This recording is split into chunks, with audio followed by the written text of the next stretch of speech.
Sir? Yep.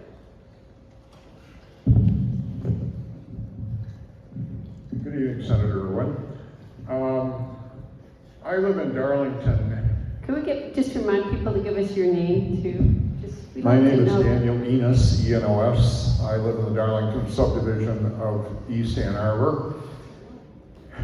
Yep, Senator Irwin knows what I'm referring to. And we have a lot of mature trees that have a nasty habit of falling on utility lines. Not only that, there has been so much rain lately and the weather has been so warm that it's resulted in explosive growth of spurious vegetation along the easement lines, which carries with it considerable fire risk. That's just one part of my argument. The other part is we aspire to make all these worthwhile changes that have been discussed so far this evening, but one thing that I have not heard discussed is how can we best work with what we have now in terms of proper maintenance and management, more effective, I should say. DTE, over the time I've lived in Darlington, has made many improvements in the distribution system. We now have larger transformers. Back in '89, they replaced all the secondary wiring along the lines that run north-south. They went further to install fused cutouts on the primary wires at the end of each block. If you look at the top of the pole, you can see the cutouts that are designed to blow open in the event of a short of ground, so it doesn't trip the breaker at the substation over on Packard. But this summer I realized how badly the growth was going on my lot, and I spent maybe 2 days whacking it down, trying to be safe in the process. You've got to be very careful working around electrical equipment. And my neighbor to the north of me enthusiastically chipped in and had a good portion of the stuff on the tip of her lot next to the easement line cut down. And I was very pleased to see that happen. DTE did quite a big job the last time they were through trimming our trees. So we're in better shape than many places are. But without burning up any more time, I will say that I would hope that individual property owners and local leaders will consider very seriously the things that could be done to make what we have work, assuming that it's going to be some time and expense before we have anything different. That's all I've got. Thank you.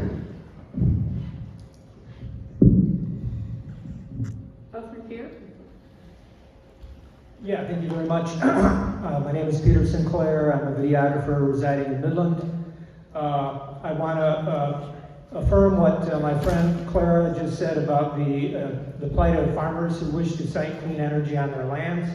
I've been around the state interviewing a number of these folks, and what we're seeing is that farmers and landowners who wish to site clean energy are being harassed, intimidated, and even physically threatened by mobs that look a whole lot like the book burners and the anti-fax conspiracists that we see roaming around all over online.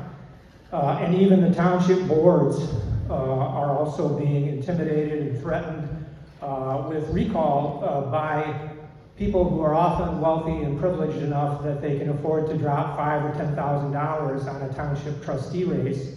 And frequently they are successful in replacing pro-clean energy boards with anti. And I'll just say Representative Ayash, I believe, has some legislation, I'm sure you're all familiar with it, that is supposed to address this. I hope you will give favorable consideration to that.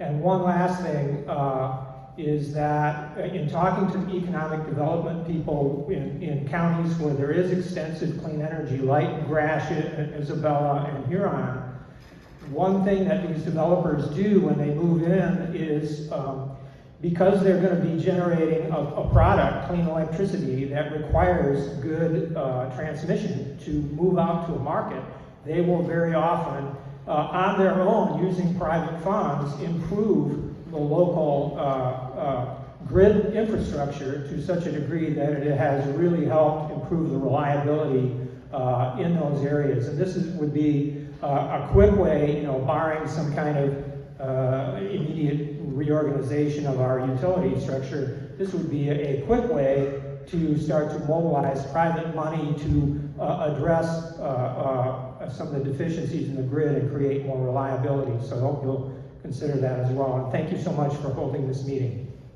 Thank you.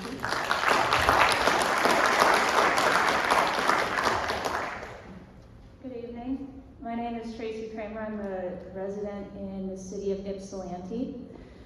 I'm going to give my comments and then I'm going to give some surprisingly positive feedback at the end. So I lived in a number of different places. I lived in North Carolina, I lived in Indiana, I lived in Lubbock, Texas, right before they had switched to a private power source. I've been in Michigan for 4 years now. I've never lived anywhere where my power goes out this frequently for this long. People have told me, oh, haha, welcome to Michigan, or oh, haha, DTE sucks. No, it does not have to be this way. My in-laws live in Heartland. We've shacked up with them in the times in 2023 that we've lost power. They don't even know who supplies their power, right? They don't know who they're writing their checks to because their lines are buried. It's not an issue for them. They don't lose power. I have been doing canvassing with a group in town. I'm not speaking for them. These are my comments. They want public power. They're in Ann Arbor. You can narrow that down. These are not their comments. This is for me. I've talked to a number of people through this group, right? People who have lost power in 1 storm, 2 storms, 3 days, 5 days, 7 days. I've talked to people who had to pay out the nose to stay at a hotel room. I've talked to people who could not afford to stay in a hotel room. They had to camp in their houses at 46 degrees. I've talked to people who have lost food, lost medicine. You know the stories, you've heard from the constituents, I'm sure. My concern is, especially coming into the election year that is 2024, and especially while there may be some stuff going on in Lansing and on Capitol Hill, just remember that there are actual people behind all of these comments and all of these data points. It's not a political exercise, it's not an economic, these are actual people, and they're suffering a lot. I'm aware that there has been some messaging from, DTE. I hear their ads on my podcast app. I listen to podcasts about old movies. I don't know. I have two positive points of feedback. So the first one is to Chairman Scripps. Both times in February and July, when my power had gone out for the extended amount of time, as soon as I filed my MPSC complaint towards the end of that time, my power came back pretty quickly after that. I'm not sure what the mechanics of that are. As far as I'm concerned, it can stay a mystery. I'm just glad to have had that kind of response.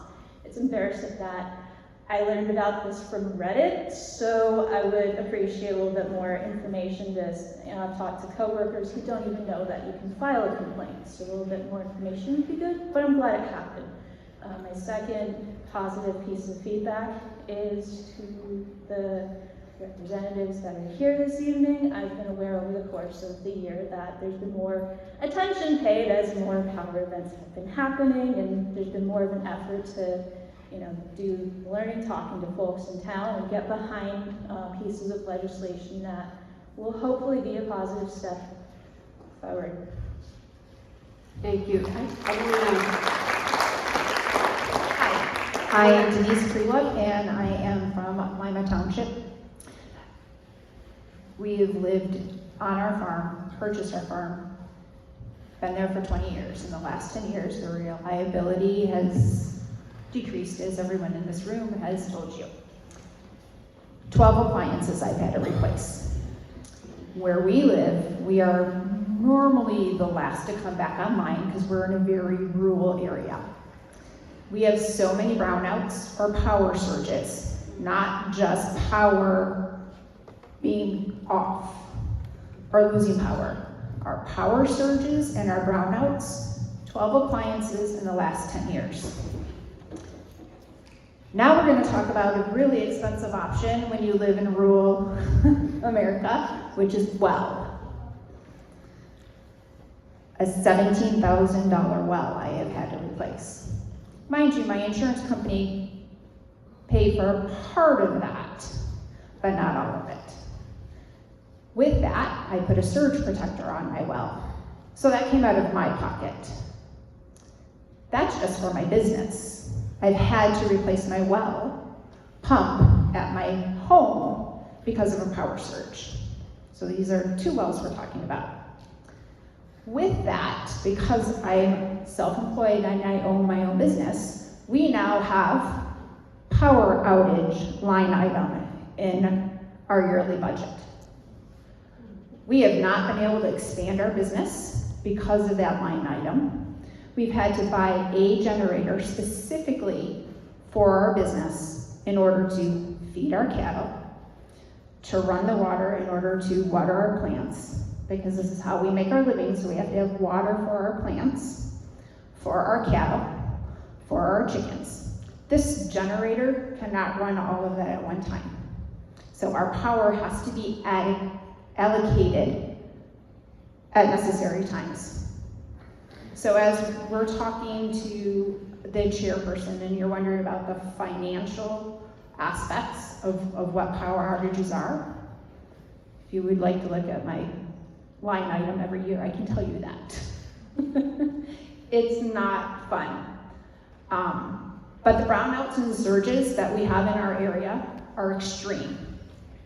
It's not just losing power because of a storm. We're accustomed to that, I guess is what I want to say. We've had so many, we just know that we're going to do that. But when DTE comes back online, the surge that we get in our area, or when they take us down to bring another part up, it's extreme. We don't even turn our breaker, we turn everything off.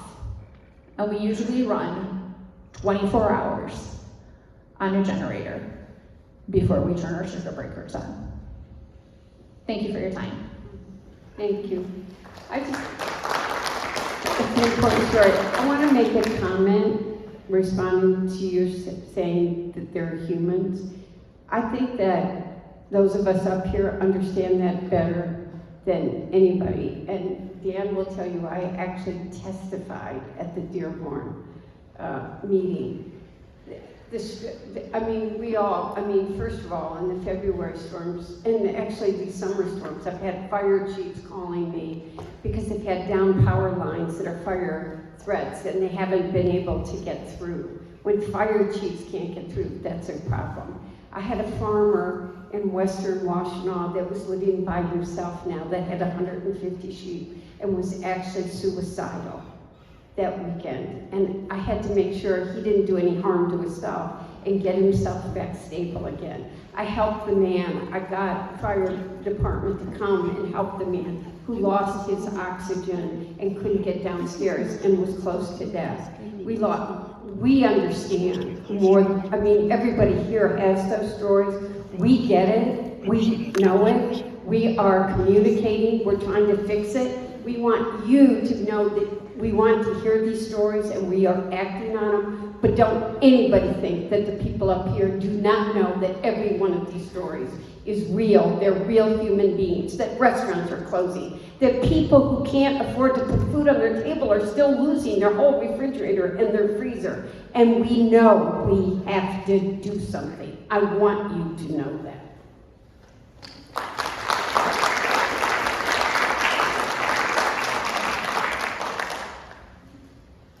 Joel Vergan, City of Ypsilanti, and thank you all for being here. I just wanted to say something about energy resiliency in more general terms. It's great that we're increasing the budget for trimming the trees, but we're still going to have trees, still going to have overhead power lines, and still going to have storms. Power's going to go out. Some solutions to that right now, I'll be brief, but I'm going to talk briefly about gas and local electric storage of EVs. Not everybody can afford a gas-powered whole house generator, suffice it to say. But if you just have a gas water heater, that's enough to give you hot water, obviously, but keep your pipes from freezing in the wintertime, and perhaps warm up your house a little bit. So I know it's popular in places like maybe Ann Arbor, Michigan, or Berkeley, California, to outlaw gas appliances, but where we have installed gas lines, these form an important backup for resiliency, especially in the wintertime for folks who lose their power. I'll move on quickly. You got people here who want to generate solar during the day, off peak times, and folks who want cheaper electricity during peak time, and other folks who want to put in storage and maybe sell electricity back, net metering or whatever, during peak times. I think the future lies, or could lie, with people generating electricity midday, folks who maybe have solar or electric vehicle, or maybe just a power pack, essentially buying that electricity when it's cheap during midday, selling it back to the grid during peak times. This would improve the resiliency, it would reduce the load that DTE has to carry during peak times. Imagine also, for example, you have an electric vehicle. You take your F-150 Lightning as an example, you drive it to work. You plug it in and charge it up during the day when that power is cheap. You drive it home, you plug it in, and you power your house during the peak times, or you sell it back to the electric company. Power goes out, you still can keep your fridge cool. Battery goes down, you drive it to a place that has a fast DC charger that has electricity, you fill it up in an hour, and you bring it back home. And so these are ideas for resiliency. And I really think with all the power outages and problems we have, the idea is to have and encourage backups. Let's not be in a hurry to disconnect gas. Let's encourage net metering during peak times, people to be able to have local storage, and do something to help folks buy that and install it. That's all I have. Thanks.